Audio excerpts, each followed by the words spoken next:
Bueno, continuamos. Vamos a la siguiente hora de clase de lo que es esta materia de códigos y reglas de interpretación en este núcleo número 19 de nuestra casa de estudio.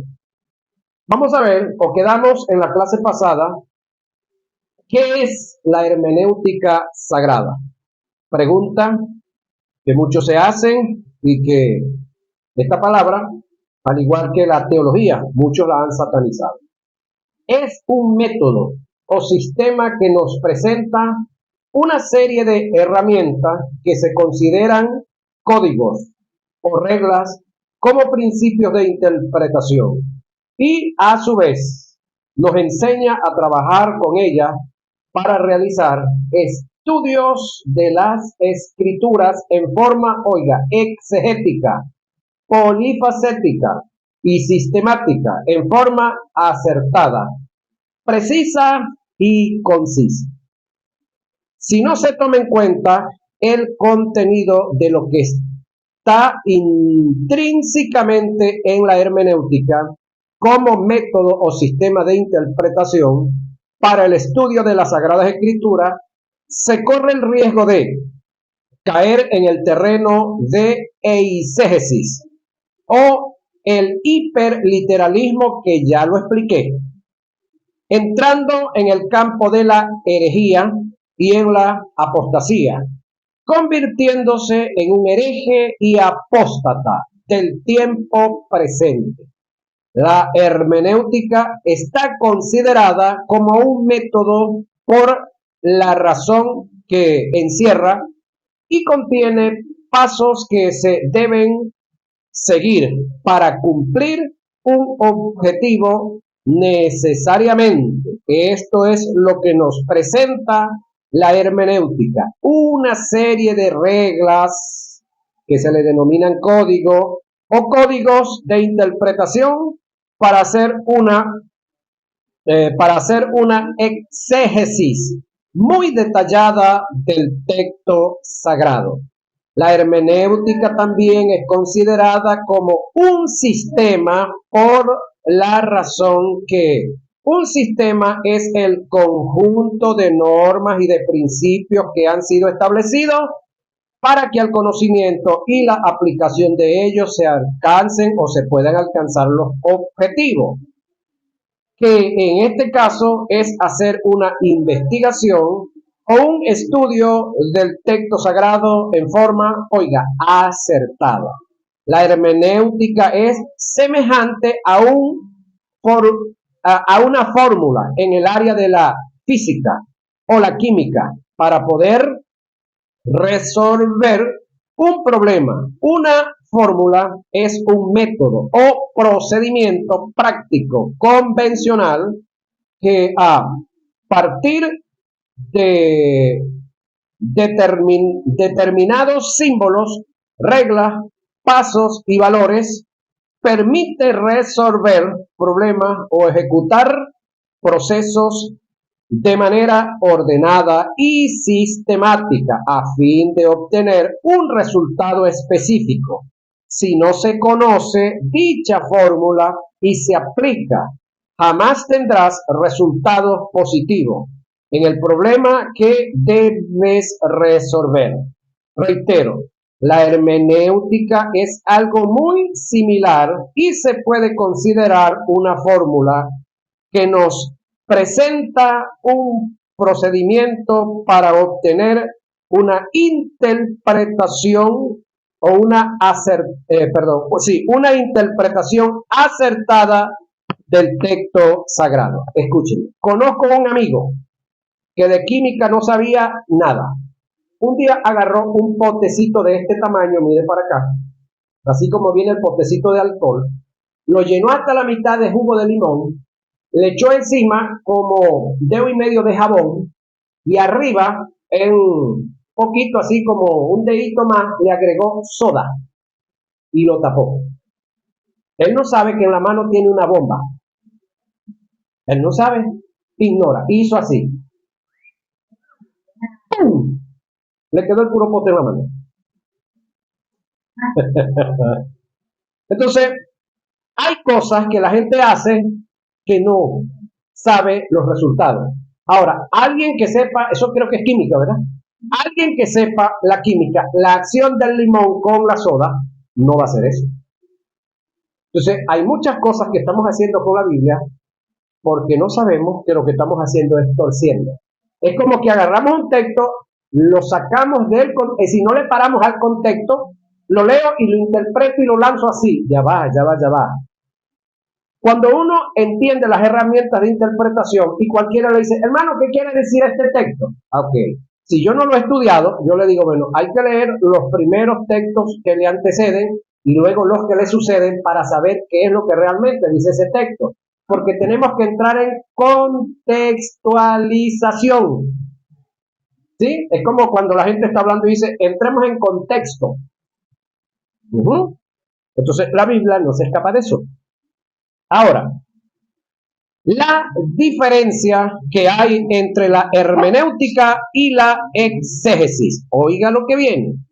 Se puede decir que la diferencia entre la hermenéutica y la exégesis es que la hermenéutica es el método que nos presentan las distintas reglas, códigos y principios de interpretación, mientras que, la exégesis es la ciencia que aplica dichas reglas, códigos y principios para realizar la interpretación. Es decir, la hermenéutica establece principios, reglas y códigos para interpretar los textos sagrados. La exégesis es el método de aplicar dichos principios, reglas y códigos para hacer una interpretación correcta y acertada.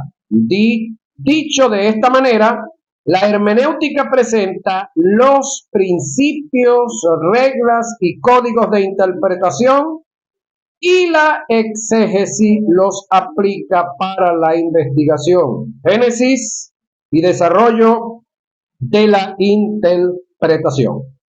El conocer cómo se originó y se desarrolló la interpretación bíblica a través de la historia es de importancia capital, señoras y señores. Existen disputas entre dos escuelas de interpretación que son, a saber, la escuela literal y la escuela alegórica. Veamos sus diferencias. La escuela literal se rige por los principios hermenéuticos establecidos. La escuela alegórica, oiga la expresión alegórica, no es consecuente con los principios hermenéuticos y da campo abierto a la especulación. Surgen 4 preguntas con relación a estas escuelas. Oiga, ¿cuál surgió primero? En primer lugar, ¿cuál de las dos fue la más usada por los profetas, entre estos Esdras? ¿Cuál fue la que usaron los rabinos, Cristo y los apóstoles y los reformadores? Aquí viene la respuesta. ¿Cuál es la que debe usar la iglesia contemporánea? Veamos la historia y llegaremos a una conclusión exacta, precisa y concisa, señoras y señores. Origen de la interpretación. La interpretación del texto sagrado en su Antiguo Testamento se originó en los días del post-exilio con Esdras en el año, anótelo, 445 a.C. Ahí se inició la interpretación y fue necesaria por 2 razones. Oiga, Israel en el exilio dejó de escudriñar las escrituras, oiga, por 70 años. ¿Sí? Israel fue invadido y fue deportado a Babilonia por 70 años. Quiere decir que de los nacidos ahí en el territorio, de los que regresaron, eran muy pocos. O puede que ninguno. Entonces, los que regresaron venían con una lengua diferente, con una cultura diferente. Y no tenían el idioma muy claro. Habían reemplazado, oiga, el hebreo, que era su idioma original, por el arameo, el segundo idioma en el que fue escrita la Biblia, en su forma de hablar y de escribir. Por lo tanto, no las comprendían, ya que la lengua original del Antiguo Testamento fue escrito en hebreo, gran parte de lo que es el Antiguo Testamento. Una parte fue escrita en arameo. Sin embargo, yo quiero que coloquialmente nos ubiquemos. La historia de aquí de nuestra nación. Dijo un señor, hubo un hombre pues que quería formuló la liberación de este territorio de España. Y alguien le dijo, Bolívar, ¿no crees tú que es muy prematuro? Venezuela es una nación muy joven, es un territorio muy joven, muy pequeño, para que tú estés con esos deseos, con esas ganas de libertad. Y el individuo dijo, ¿es que acaso no bastan 3 siglos o 300 años de esclavitud para lograr la libertad o para ir trabajando en la libertad de la patria? Creo que eso lo saben ustedes muy bien. ¿Sí? Ok. De la libertad de Venezuela hasta ahorita, ¿cuántos años han pasado? 200 y un poquitico más. Quiere decir que en esta patria, en este territorio del mundo, el idioma que se nos implantó, que es el castellano, según las normas, pero se le llama español también, hace 500 años que se nos impartió. Ahora, ¿cuáles son nuestros idiomas autóctonos, criollos de aquí? 44 o más lenguas, que en la constitución pasada les llamaron dialectos. ¿Por qué dialectos? Porque el objetivo era irlos aplastando, avasallando, acabándolos, para que dejaran de existir. Y el idioma era el que nos impusieron. Entonces lo de aquí, los criollos, dialectos. Qué vagancia, qué delincuencia el que organizó esa parte. ¿Cierto o falso? Ajá. Si estoy equivocado, me lo dicen, que creo que no. Entonces, ¿qué sabemos nosotros del idioma autóctono del pueblo, del sector donde usted y yo nacimos? Yo le hablo del Tocuyo, mi pueblo querido, los Gallones. ¿Qué yo sé de Gallón? Muy poco. Conseguí un libro por ahí, lo estuve leyendo y se me grabó una palabra, guay. ¿Qué es guay? Ceiba, que es un árbol. Igual a Tocuyo. Eso fue lo que me llamó la atención. Es decir, guay, en Gallón, es ceiba y es igual a Tocuyo. Pero ahí hay otras cosas más que yo las leí, no le presté mucha atención, porque como no es un idioma que lo requiero para comunicarme, y como ya esa población en su mayoría fueron acabadas inteligentemente, al principio fue con violencia y matarlos y cuantas cosas más, pero después se usó la inteligencia. ¿Qué se hacía? Se agarraban los niños y se les educaba y buscaba que se casaran con personas que no eran de su tribu, para irlos desestabilizando y irlos separando. Y ya ir acabando poco a poco esos pueblos. Eso usaron la inteligencia. Ahora, si alguien trajera la traducción de la Biblia en Gallón, ¿qué entendríamos nosotros? Ajá. Entonces, aquí esto debe de entenderse. Es decir, los judíos estuvieron 70 años como esclavos en Babilonia, deportados.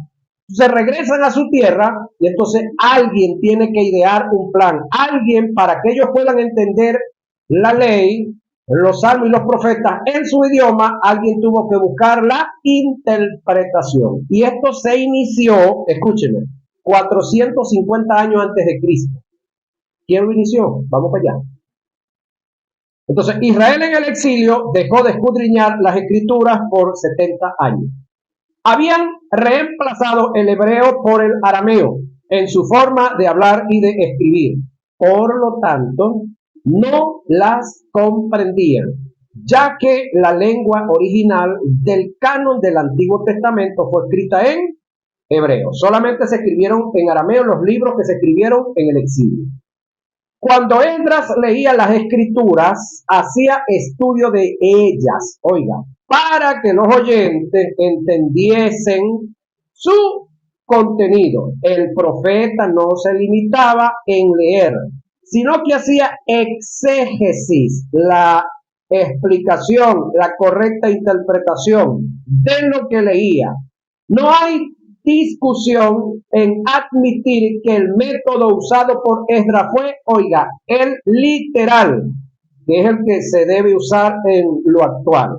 Por esto afirmamos y admitimos que en una forma tácita o sobreentendida, según los escritos, según los escritos de Nehemías, podemos aceptar que la hermenéutica, igual decir, el uso de su contenido, viene desde el tiempo de los profetas, no es algo nuevo del Nuevo Testamento, del Nuevo Pacto, es algo que viene de allá atrás, 450 años antes de Cristo. Y leían claramente en el libro de la ley de Dios y explicaban, el término explicar es exégesis, es hermenéutica, su sentido, de modo que entendiesen la lectura. Nehemías 8:8. El término compuesto explicaban su sentido que aparece en el pasaje ya por entendido. Implícitamente el uso del contenido de la hermenéutica como reglas o métodos de interpretación al hacer lectura de las escrituras. Porque Esdras había preparado su corazón para inquirir la ley de Jehová, para cumplirla, para enseñar en Israel sus estatutos y decretos. Esdras 7:10. El término inquirir que aparece en el pasaje significa escudriñar, indagar, investigar, sondear, profundizar, término que está relacionado en forma directa con la investigación y está asociada a la hermenéutica sagrada, señoras y señores. La interpretación en tiempos de Cristo y los apóstoles entre los judíos, en esa época solo se conocía un método de interpretación y era el literal. Jesús lo utilizó, oiga, y corrigió los errores y la mala interpretación del rabinismo, el cual trajo como resultado el legalismo, apartando y echando a un lado la misericordia y el perdón. Por ello Cristo les dijo, erráis, oiga, desconociendo las escrituras. Mateo 22:29. Pero cabe una pregunta, ¿verdaderamente estos señores desconocían las escrituras, sabiendo de manera casi todo el Antiguo Testamento, es decir, de memoria? La respuesta es, en forma literal, la conocían literalmente, señoras y señores, pero en forma exegética no le daban la verdadera aplicación. Por esta causa, Jesús los corrigió. En sí, lo que Jesús les dijo fue, erráis porque interpretan mal las escrituras. Entonces, leer la Biblia y lanzar la Biblia, así como se dice a rajatabla, eso se llama hiperliteralismo. Y por eso ellos iban a apedrear a aquella mujer. La pregunta es, ¿y dónde estaba el hombre con el que esa mujer fue sorprendida en el mismo acto de adulterio? Jesús no dijo que era mentira, la habían conseguido en el acto de adulterio. Y la ley dice tal cosa, a tales mujeres, ya va, no, la ley no dice a tales mujeres, a los dos. Importante el detalle, ¿no? Que a veces agarramos la Biblia para lo que nos conviene, porque de paso, el Sanedrín era puro hombres. Esa es la otra. Sus conceptos eran formados en base a un cúmulo de textos aislados de las escrituras, semejante a lo que hizo Satanás en el desierto, mientras tentaba a Jesús. Mateo 4:1. En las escrituras hay un ejemplo muy claro acerca de la interpretación literal. usada por Jesús y el literalismo usada por el rabinismo. Pasemos a analizar un pasaje. Oiga esto. Estando juntos los fariseos, Jesús les preguntó diciendo: ¿qué pensáis del Cristo? ¿De quién es hijo? Le dijeron: de David. Él le dijo: ¿por qué? ¿Cómo David en el Espíritu le llama Señor? Diciendo: dijo el Señor a mi Señor, siéntate a mi diestra hasta que ponga a tus enemigos por estrado de tus pies. Pues si David le llama Señor, oiga, ¿cómo es su hijo? Y nadie le podía responder palabra ni osó alguno desde aquel día preguntarle más. Mateo 24, 22. Tranquilo. Nadie podía en aquel interpretar, ni nadie osó más volver a preguntar. Ahora, en este pasaje nos podemos dar cuenta cómo el rabinismo, oiga, usaba el método de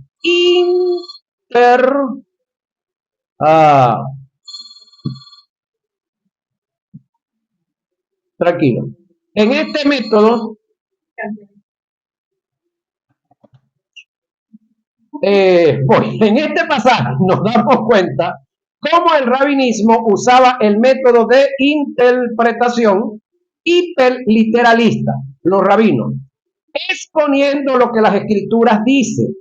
Ellos alegaban, oiga, que Jesús era hijo de David, sí, por descendencia, pero, tranquilo que ya sabemos algo más, pero negaban la soberanía de Jesús sobre David, como el Señor y... ok, tranquilo. ¿Quién es David? Como el Señor y soberano. Los fariseos nunca dijeron lo que las escrituras querían. ¿Quién es el método literal? Y las escrituras, ya va, vuelvo acá. En este pasaje nos podemos dar cuenta cómo el rabinismo usaba el método de interpretación, oiga, hiperliteral, que es el que están usando el común y el montón de la gente para interpretar las escrituras. Están usando el, oiga, hiperliteral. ¿Qué es el uso de lo hiperliteral? Es leer la Biblia y repetir Biblia. Solamente leer y repetir. Eso se llama hiperliteralismo. ¿Sí? Hiperliteralismo. Es decir, leo y como leo, ¡pum!, aplico, ya va. Una cosa es lo que está escrito aquí y otra cosa es lo que detrás de ese texto quiso decir el que dijo, valga la redundancia, lo que dijo. ¿Se recuerdan de un amigo que él dice que el caso hay que llevarlo al caso por si acaso hay caso? ¿Sí lo vieron, no? Ajá, el popular cantinflas. Entonces, los que leen y aplican literalmente las escrituras, que no es el método correcto, ellos exponen lo que las escrituras dicen. Ellos alegaban que Jesús era hijo de David, eso es correcto, por descendencia, pero negaban la soberanía de Jesús sobre David, como el Señor como el Señor soberano, como el Señor y soberano. Los fariseos nunca dijeron lo que las escrituras quieren decir. Jesús usó el método literal, que es el correcto, el método literal, que es el correcto, señoras y señores,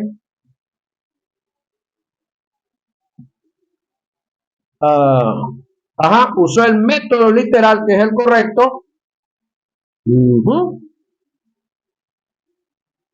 ya va, método literal, y dio a las escrituras el verdadero sentido en la corrección que les hizo. Jesús les dio el sentido exegético de lo que David plasmó en el Salmo 110, verso 1, al presentar a Jesús como el Theanthropos, el Dios hombre, es lo que quiere decir Theanthropos, por descendencia en el linaje de David y Dios de David y Dios y Señor por divinidad en el verbo encarnado. Ahora la pregunta aquí, para que vamos andando en esto. Jesús viene de la descendencia de David. La pregunta es, ¿por José o por María? Buena pregunta, ¿verdad? ¿Por José o por María?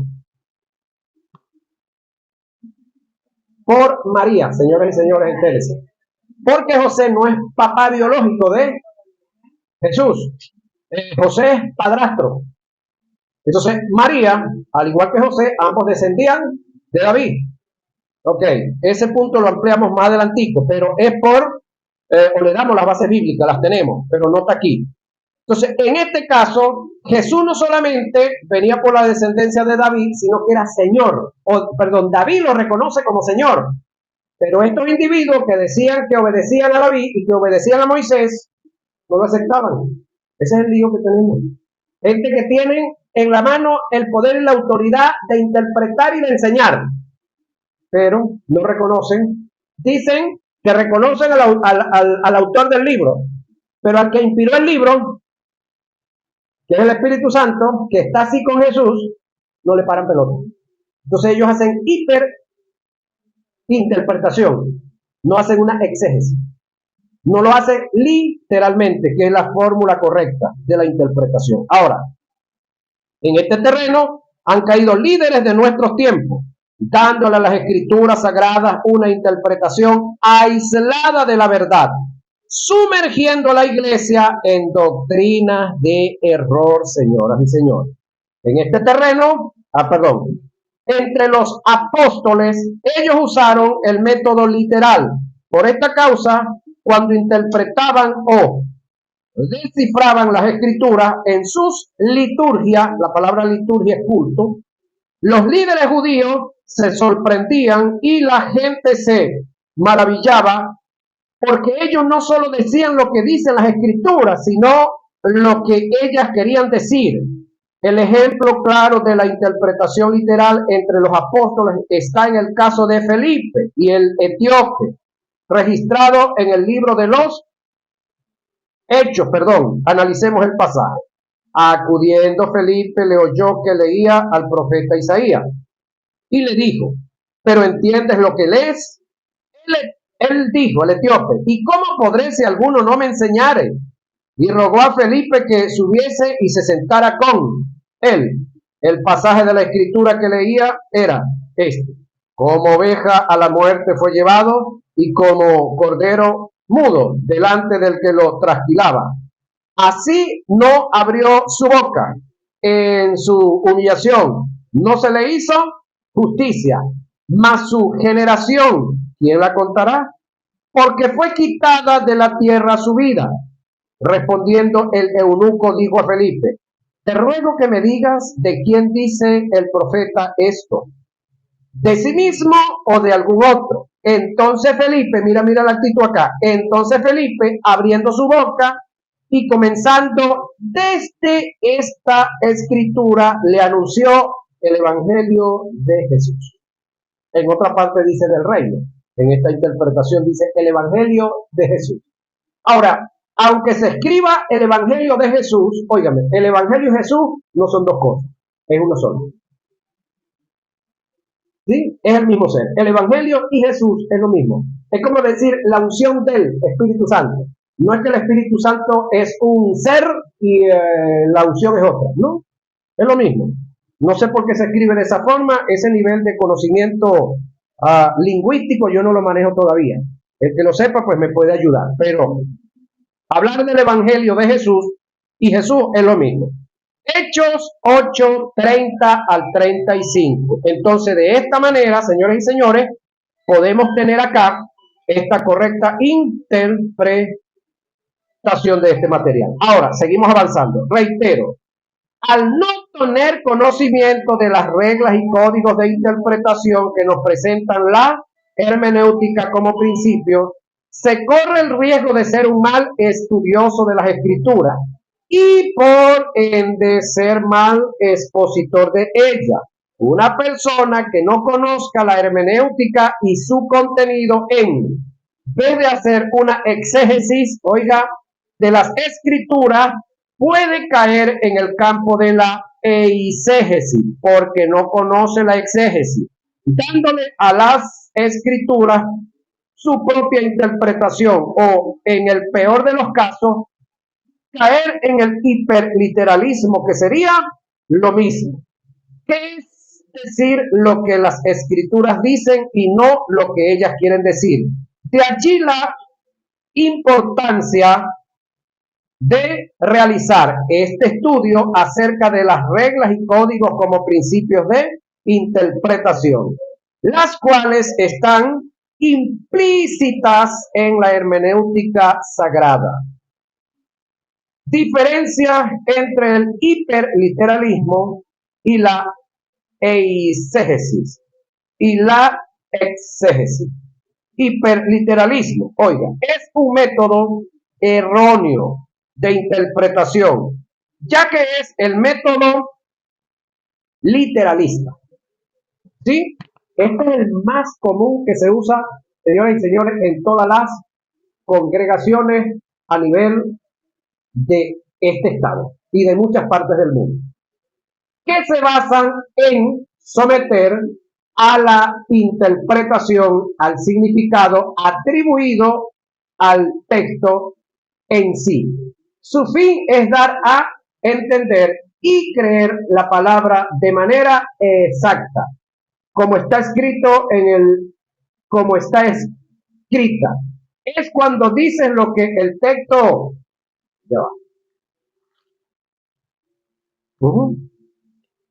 lo que el texto quiere decir. Exégesis, eisegesis, oiga, es el proceso de interpretar un texto, especialmente las escrituras, introduciendo las ideas, oiga, creencias y prejuicios personales del intérprete, en lugar de extraer el significado original del autor. Es una doctrina subjetiva y sagrada o derivada que puede distorsionar el mensaje original del texto. Se considera un método de interpretación menos fiable. Es cuando se le da el texto, es cuando se le da a nuestra propia interpretación, es cuando se le da al texto nuestra propia interpretación. Ahora, eisegesis es exégesis es ya aquí estamos listos.